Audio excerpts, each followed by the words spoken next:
দেখিয়া কিতা লোভ লাগেননি জানে হরনি এক লুকমা খাইতা তাইলে চলো আপনার রেসিপি দেখাই আপনার বাসা ট্রাই করিয়া খাইয়া দেখবা। আর ট্রাস্ট মি একবার যদি ট্রাই করেন তাইলে আমার অবভিয়াসলি আপনি মনে করবা। ফার্স্ট একটা লোয়ারের মাঝে তেল দিয়া বেশি করে রসুন পেঁয়াজ আর বেশি করে কাঁচামরিচ দিলাইমো।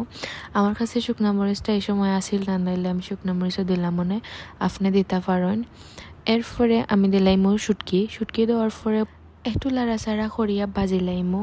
এরপরে আমি এর মাঝে দিলাইমো বেসিক যেটা মশলা আছে একবারে হালকা হালকা করিয়া দিলাইমো, লবণ হলুদ মরিচতা।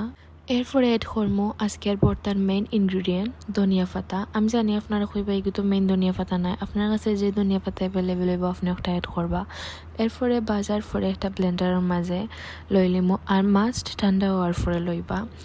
এরপরে এগুন্তরে ব্লেন্ড করে লাইমো। ব্লেন্ড করার পরে আপনার হলে একটা পেস্ট রেডি হয়ে যাব। এরপরে আমি হালকা একটু তেল দিয়ে এগুন্তরে আবার বাজি লাইমো। আর অত আমরা ভর্তা রেডি হয়ে গেছে। আপনারা এগুলো ধনিয়া পাতারও ভর্তা হইতে পারবা। আর ট্রাস্ট মি অত মজা হয় মাশাল্লাহ। একবার বানাইয়া ট্রাই করিয়া দেখবা, দেখিয়াও তো লাগে কত লোভনীয়।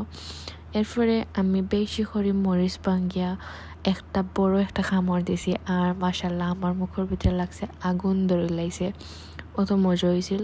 আপনারা মাস্ট ট্রাই করবা আর আমারে জানাইবা আপনার কাছে কিলা লাগছে। আর তো আজকে ভিডিও যখন সব ভালো থাকুক, আসসালামু আলাইকুম।